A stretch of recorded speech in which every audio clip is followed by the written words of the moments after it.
आणि आता पाहूयात बातमी 36 जिल्ह्यांची वेगवान स्वरूपात। कोरेगाव भीमामध्ये आज विजयस्तंभ अभिवादन दिन साजरा केला जातोय। शौर्य दिनानिमित्तानं भीमसैनिकांची गर्दी झालेली आहे। उपमुख्यमंत्री अजित पवारांनी विजयस्तंभाला अभिवादन केलंय। या ठिकाणी कोणताही अनुचित प्रकार घडू नये यासाठी चोख पोलीस बंदोबस्त देखील तैनात करण्यात आला आहे। देशभरात ठिकठिकाणी मोठ्या जल्लोषात नवीन वर्षाचं स्वागत करण्यात आलंय।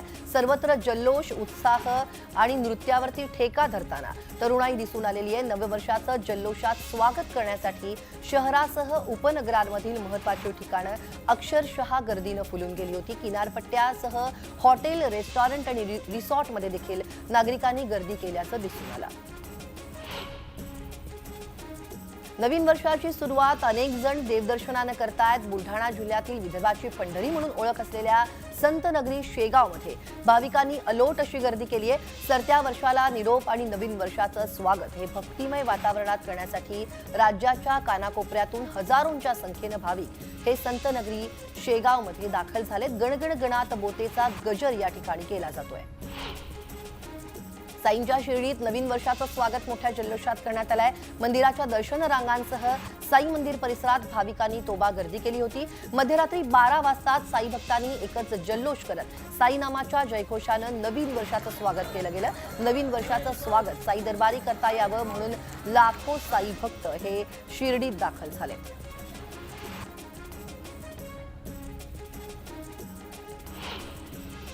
नववर्षाची सुरुवात श्री गणेशाच्या दर्शनानं व्हावी यासाठी गणेश मंदिरात भाविकांनी गर्दी केली आहे। मुंबईतल्या प्रभादेवी इथल्या सिद्धिविनायक मंदिरातही भाविकांची गर्दी पाहायला मिळते। भाविकांच्या गर्दीनं हे मंदिर फुलून गेल्याचं पाहायला मिळालं। राष्ट्रवादीचे आमदार अमोल मिटकरी यांनी अकोला येथील निवासस्थानी रांगोळीतून नवीन वर्षाचा दृढ संकल्प साकारलाय। रेखाटलेल्या रांगोळीतून अनंतराव पवार म्हणजेच महाराष्ट्राचे मुख्यमंत्री व्हावेत ही इच्छा त्यांनी व्यक्त केलेली आहे।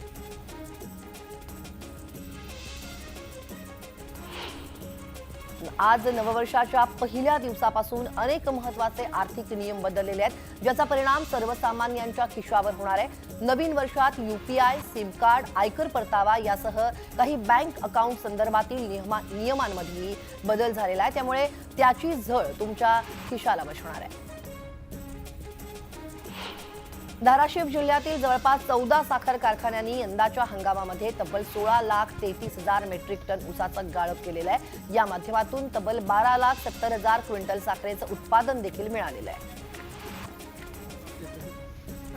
धाराशिव जिल्ह्यात सरकारी दूध संघ नसल्यानं खासगी दूध संघांना दूध देण्याशिवाय शेतकऱ्यांकडे पर्याय नसतो, त्यामुळे धाराशिव जिल्ह्यातील खासगी दूध संघांना दूध देणाऱ्या शेतकऱ्यांना सरकारनं अनुदान द्यावं अशी मागणी कैलास पाटील यांनी केली आहे।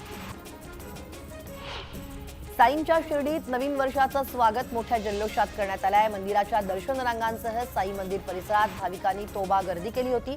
मध्यरात्री 12 वाजता साई भक्तांनी एकच जल्लोष करत साई नामाच्या जयघोषानं नवीन वर्षाचं स्वागत केलं गेलं। नवीन वर्षाचं स्वागत करण्यासाठी गोदाकाठी सहस्त्र दीप प्रज्वलन कार्यक्रमाचं आयोजन करण्यात आलंय। तब्बल 2024 दिवे प्रज्वलित करून नवीन वर्षाचं प्रसन्न आणि प्रकाशमय वातावरणात स्वागत केलं गेलंय। उदय सामंतांचे भाऊ किरण सामंत यांचा आणखी एक नवं स्टेटस त्यांचं समोर आलंय। मी किरण सामंत रोकेगा कोण असं कॅप्शन टाकल्यानं पुन्हा एकच गोंधळ निर्माण होण्याची चिन्ह आहेत। गोव्याच्या हरमल किनाऱ्यावरती देशविदेशातून आलेल्या हजारो पर्यटकांनी नववर्षाचं जल्लोषात स्वागत केलंय। 2023ला बाय बाय करत 2024चं मोठ्या जल्लोषात आणि उत्साहात स्वागत केलं गेलंय। वाशिम जिल्ह्यात 2 बाईक स्वारांचा भीषण अपघात झाला। अपघातात एक पोलीस कर्मचाऱ्याचा मृत्यू झालेला आहे, तर 3 पोलीस कर्मचारी गंभीर जखमी झालेत। नववर्षाच्या सुरुवातीला झालेल्या अपघातामुळे जिल्ह्यात हळहळ व्यक्त होतीये।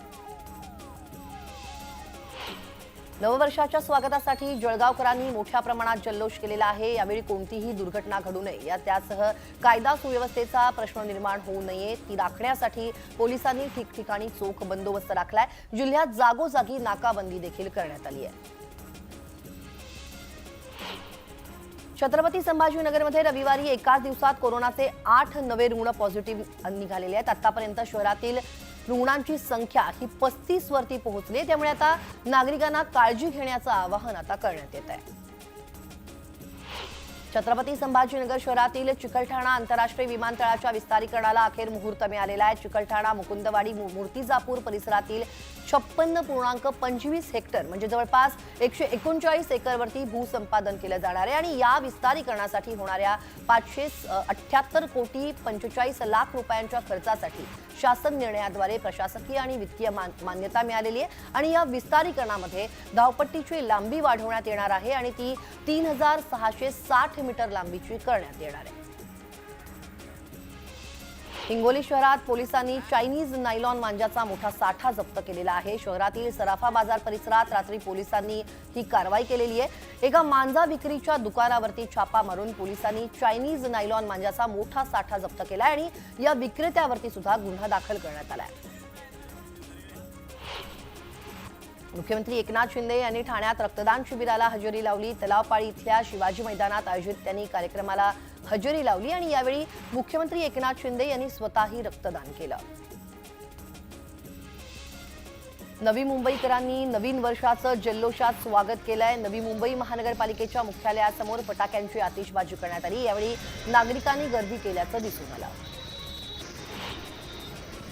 राज्यात रविवारी कोरोनाचे 131 नवे रुग्ण सापडलेले आहेत. उपचाराधीन रुग्णांची संख्या ही 693 इतकी झाली आहे. तसेच 51 रुग्ण हे बरे झालेले आहेत. दरम्यान राज्यात रविवारी कोरोनाने एकाही रुग्णाचा मृत्यू झालेला नाहीये, त्याची नोंद झालेली नाहीये. दरम्यान कोरोनाचा धोका पाहता नागरिकांनी काळजी घ्यावी असं आवाहन करण्यात आलंय.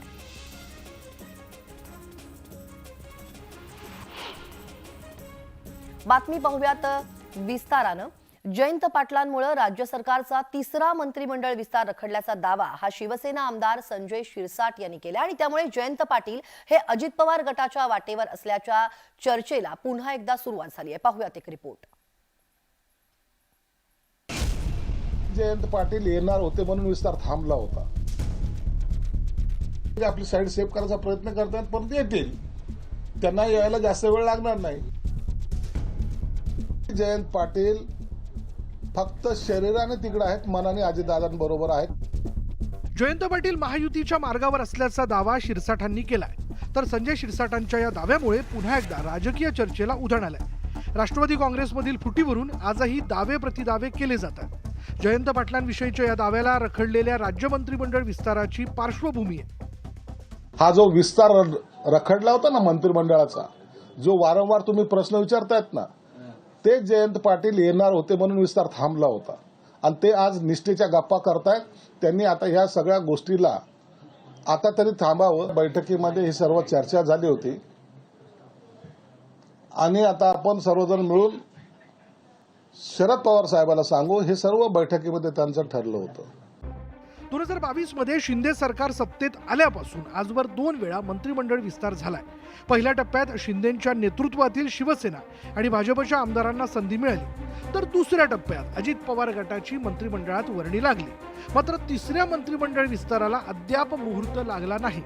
शिंदेंच्या नेतृत्वातील काही इच्छुक मंत्रिमंडळ विस्ताराकडे डोळे लावून बसलेले. जयंत पाटलांमुळेच तिसरा मंत्रिमंडळ विस्तार रखडल्याचा दावा शिरसाटांनी केला.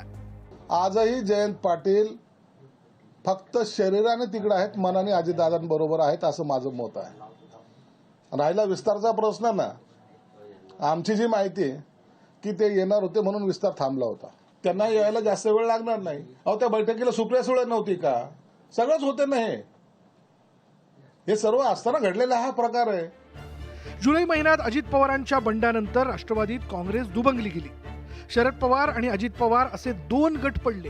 राष्ट्रवादीतील जवळपास 42 ते 43 आमदार अजित पवार गटासोबत आहेत.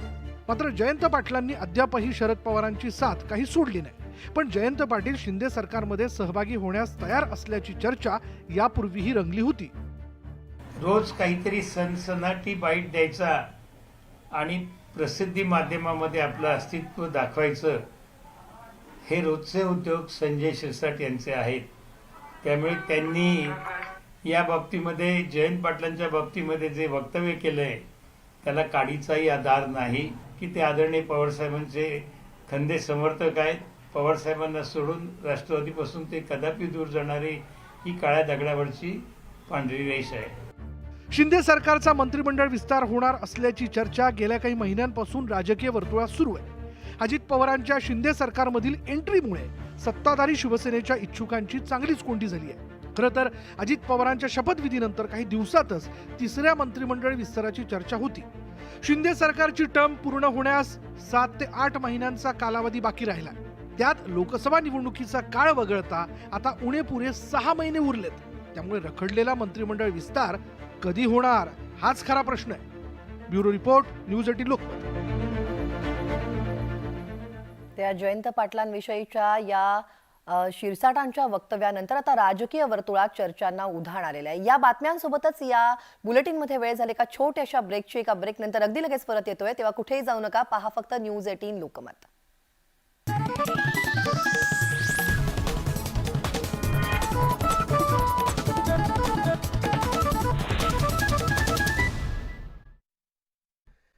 आता ब्रेक नंतर आपण बघणार आहोत नवीन वर्षाची सुरुवात श्री गणेशाच्या दर्शनाने व्हावी यासाठी गणेश मंदिरात भाविकांनी गर्दी केली. मुंबईतल्या प्रभादेवी इथल्या सिद्धिविनायक मंदिरातही भाविकांनी गर्दी केल्याचं बघायला मिळतं.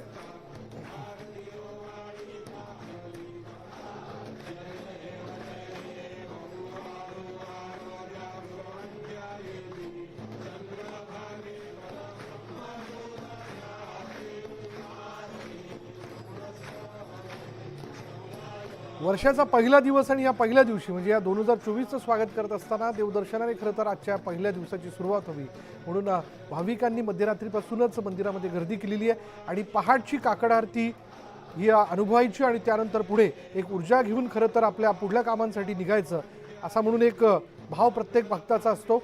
आणि आता क्षणाला थेट सिद्धिविनायक मंदिरातील या सगळ्या घडामोडी आपल्यापर्यंत पोहोचवत आहेत. तिथलं उत्साहवर्धक वातावरण आपल्यापर्यंत पोहोचवत आहेत आमचे सहकारी उदय जाधव आता क्षणाला आपल्याबरोबर आहेत. उदय, तुला नवीन वर्षाच्या खूप खूप शुभेच्छा. अर्थात नवीन वर्षाच्या पहिल्या दिवसाचं स्वागत किंवा त्याची सुरुवात देवदर्शनाने व्हावी अशी प्रत्येक भाविकाची इच्छा असते. त्या अनुषंगाने कसा माहोल आहे सिद्धिविनायक मंदिरात?